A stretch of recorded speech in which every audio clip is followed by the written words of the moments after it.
Hello, beta. Welcome to another day of CUET 100 questions 100 test series. बेटा आज का एक बारी क्वेश्चन पढ़ते हैं. It says consider the following statements with respect to प्रधानमंत्री श्रम योगी मनधन योजना and you have to tell which of these statements are true. ठीक है.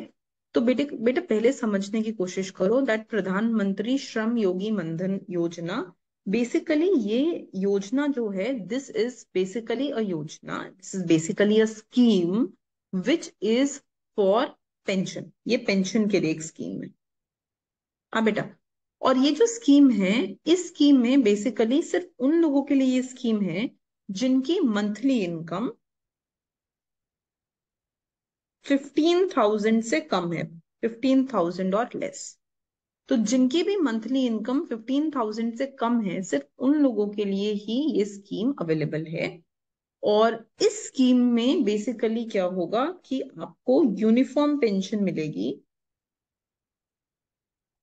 और ये यूनिफॉर्म पेंशन का जो अमाउंट है वो ₹3,000 होगा. ये यूनिफॉर्म पेंशन का जो अमाउंट है वो ₹3,000 होगा. और ये स्कीम जो है ये सिर्फ अनऑर्गेनाइज्ड वर्कर्स के लिए ही है.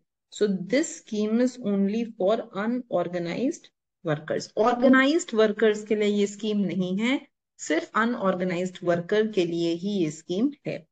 अच्छा, मतलब इसका ये भी हो जाता है कि ये जो स्कीम है ये उन लोगों के लिए नहीं है जो ऑर्गेनाइज्ड वर्कर्स होंगे या जो इनकम टैक्स पेयर होंगे, क्योंकि 15,000 से कम पे तो इनकम टैक्स लगना ही नहीं चाहिए. तो अगर इनमें से कोई भी हो तो then this scheme is not valid. ठीक है बेटा. और इसमें आपकी एज जो है वो 16 ईयर्स होना चाहिए. Only after attaining the age of 60, जब आप 60 ईयर्स के हो जाओगे सिर्फ उसके बाद ही आपको 3,000 पर मंथ एश्योर्ड मिलेगा ही मिलेगा. एट सपोज सपोज कि जिसने ये स्कीम ली उनकी डेथ हो जाती है, तो उनकी जो स्पाउस हैं उनको 50% ऑफ द पेंशन मिलेगा फैमिली पेंशन के नाम पे. मतलब अगर 3,000 पर मंथ है तो उनकी डेथ के बाद 1,500 पर मंथ स्पाउस को, स्पाउस मतलब अगर हस्बैंड के नाम पे स्कीम है तो वाइफ को, वाइफ के नाम पे है तो हस्बैंड को ये 3,000 पर मंथ मिलेगी.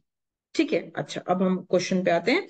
इट प्रोवाइड्स यूनिफॉर्म पेंशन की pension of ₹3,000. Correct. It is applicable only for unorganise sector. Correct. तो दोनों ही ऑप्शंस करेक्ट हैं बेटा. So both 1 and 2 are true.